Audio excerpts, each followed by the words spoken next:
It could also be that he did it on very cheap paper that had some sort of marking in the back, right? And that's the paper he had, and the paper shows through, right?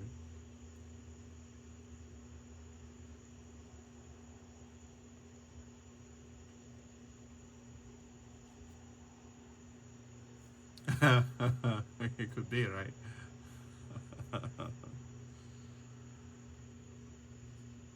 Yeah. Bless you.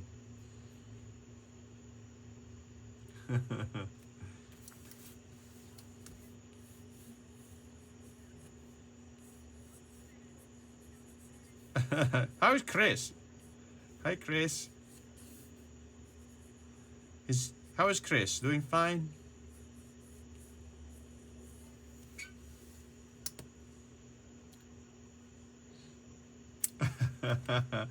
In a scale of 1 to 10?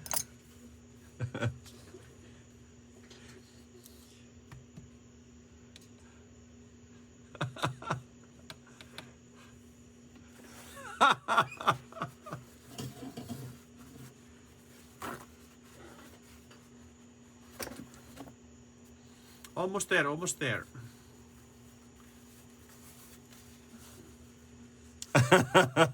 That's it, right?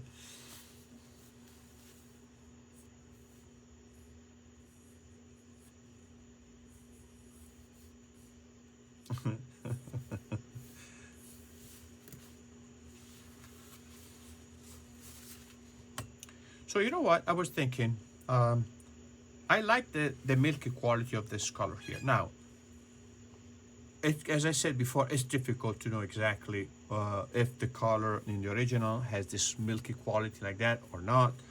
But I like it, so I'm gonna try to replicate that. And what I did, I took some watercolor and I put some white in it, right? So I took, this is Venetian red, uh, and then yellow ochre. See, this is the color that I obtained. See that? I'm gonna try to replicate it.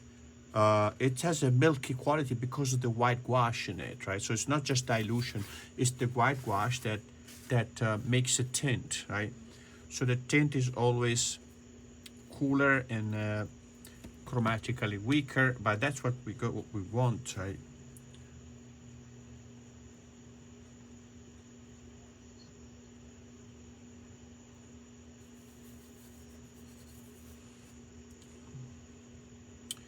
Yeah, he was kind of not convinced there. Oh, this one here, right? This here, right? Yeah, I didn't put it there. I guess we could, but I didn't put it there. But I wonder if that was the shadow or something. We're trying to suggest some shading, but it looks like he scratched it out because it's kind of incongruent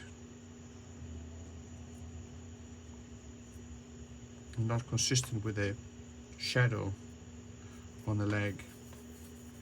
All right, so this is the color, right? So I'm gonna try to do this. I'm trying to mix watercolor again. I use Indian red and yellow ochre.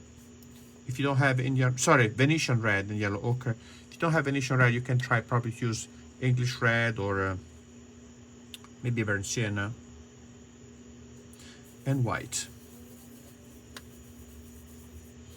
And I'm gonna put a whole wash of this light. First, a weak wash. I just dirt water, like dirty water here, because see that area here. This is all like that. It has a very basic, very faint wash of color. So I'm gonna try to do that, and I'm gonna use a big brush.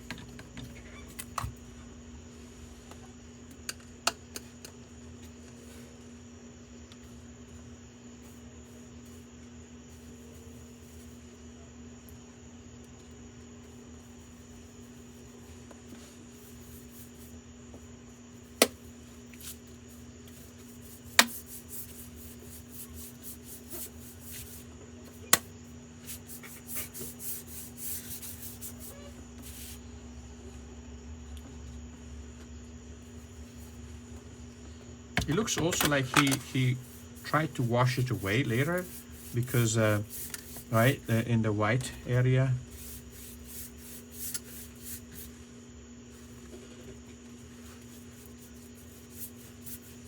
Because it's so it does look washed away, right? It does look like these streaks. See that, those streaks in there? So I wonder if maybe he lifted it later on, but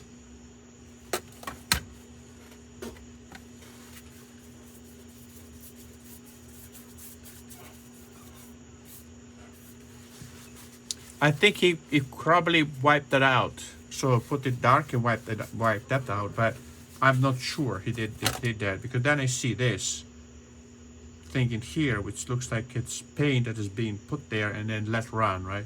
So and probably what it is, that paint ran when he put this area here color. See this color here? He put some extra paint in here, and some pink here, and then later the dark color here. So that paint kind of moved a little bit, right? So I'm thinking.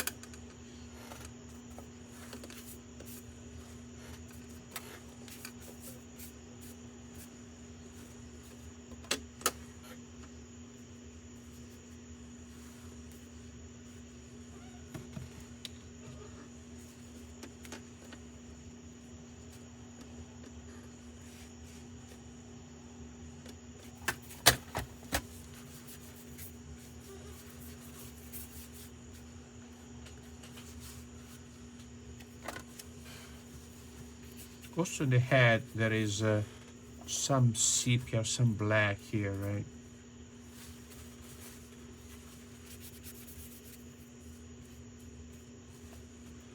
So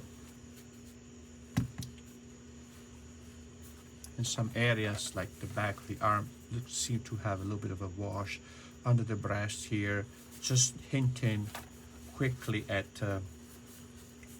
a little bit of volume, right?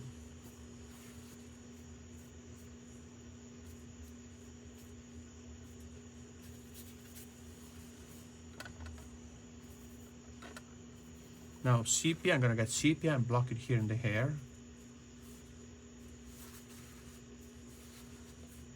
The neck. Probably some sepia here too, mixed with the same red color of the background. Here, right? Too much. That's good. And that color here now.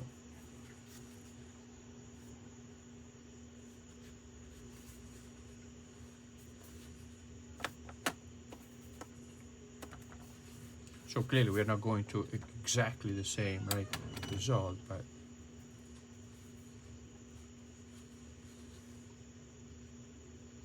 so let's see if it bleeds, it leads, right? See if it bleeds here the same way.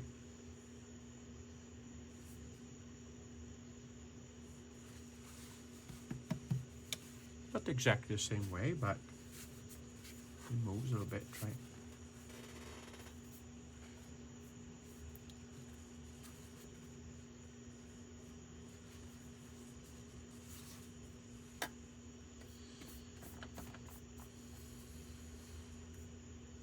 So now I need to mix more of that color for the background because it was nowhere near enough.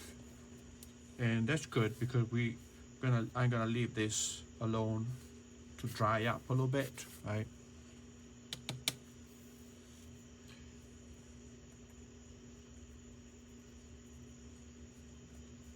Sometimes I find a color from a specific brand that I like a lot, right? As I put them in. And and then I use them all the time. This one is this Venetian red that I really like, and it's by Blocks. And as I was saying before, Blocks now is difficult to find here, so I'm kind of, oh no, I'm running out of my favorite color. I'll find it. They're a Belgian brand. You can find them online. But they are made with the old recipe. They put honey in it together with the gum.